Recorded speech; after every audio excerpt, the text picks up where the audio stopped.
నాగరిక ప్రపంచంలో law and ఆర్డర్కి చాలా ప్రాధాన్యత ఉంది. ప్రజాస్వామ్యంలో ఏ ప్రభుత్వమైనా మొట్టమొదటిగా చేయాల్సిన పని ప్రజల ప్రాణాలకి, ప్రజల ఆస్తులకి, అదే మరిగా ఆడబిడ్డల రక్షణకి భరోసా ఇవ్వాల్సిన బాధ్యత ఉంది.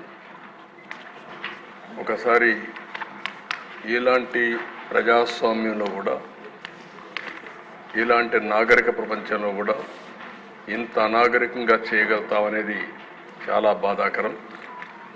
గడిచిన 5 సంవత్సరాలు లా అండ్ ఆర్డర్ పైన ఈరోజు ఒక స్టేట్మెంట్ అనండి, లేకపోతే శ్వేతపత్రం అనండి, ప్రజల్లో చైతన్యం తేవడానికి ఈరోజు రిలీజ్ చేస్తున్న దిశ.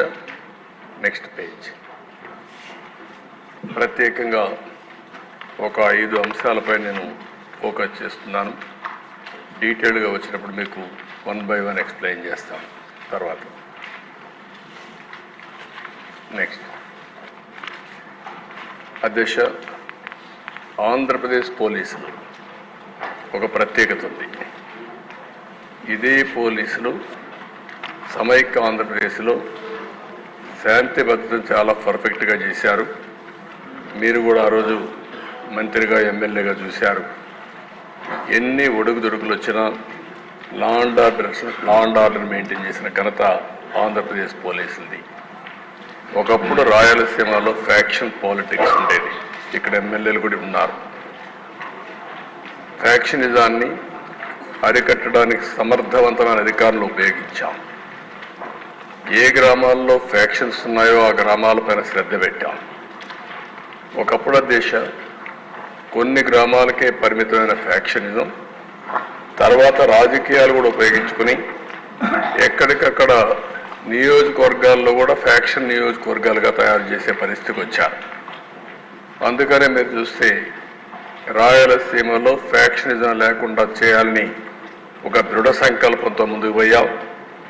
ఈరోజు ఈ హౌస్ ద్వారా రాష్ట్ర ప్రజానికాన్ని గుర్తు చేస్తున్న మా ఎమ్మెల్యేని, సీనియర్ నాయకుల్ని 2 అరెస్ట్ చేసిన తర్వాత మిగిలిన వాళ్ళని కూడా అరెస్ట్ చేసి రాయలసీమలో ఈరోజు ఫ్యాక్షనిజం లేకుండా పోయిందంటే దానికి కారణం తెలుగుదేశం పార్టీ అనే విషయం అందరూ. దానివల్ల దేశ ఈరోజు ఆ ప్రాంతంలో ఎక్కువ అభివృద్ధి జరిగే అవకాశం వస్తుంది. భవిష్యత్తులో ఇంకా ఎక్కువ అభివృద్ధి జరిగే అవకాశం ఉంటుంది. రెండవ దిశ, ఇంకో పక్కన మీరు చూస్తే హైదరాబాద్ అందరికి ఒక ఐడియా ఉంది. 6 నెలలు కర్ఫ్యూ ఉండే నగరం హైదరాబాద్. ఆ రోజు ఒక్కొక్కసారి కర్ఫ్యూ 20 రోజులు, 30 రోజులు నిత్యావసర వస్తువులు కూడా దొరకకుండా కర్ఫ్యూ పెట్టిన పరిస్థితులు ఉన్నాయి. అలాంటి నగరంలో మత ఘర్షణల పైన చాలా క్లియర్గా ఒక నిర్ణయం చేసుకొని ముందుకు పోయాం.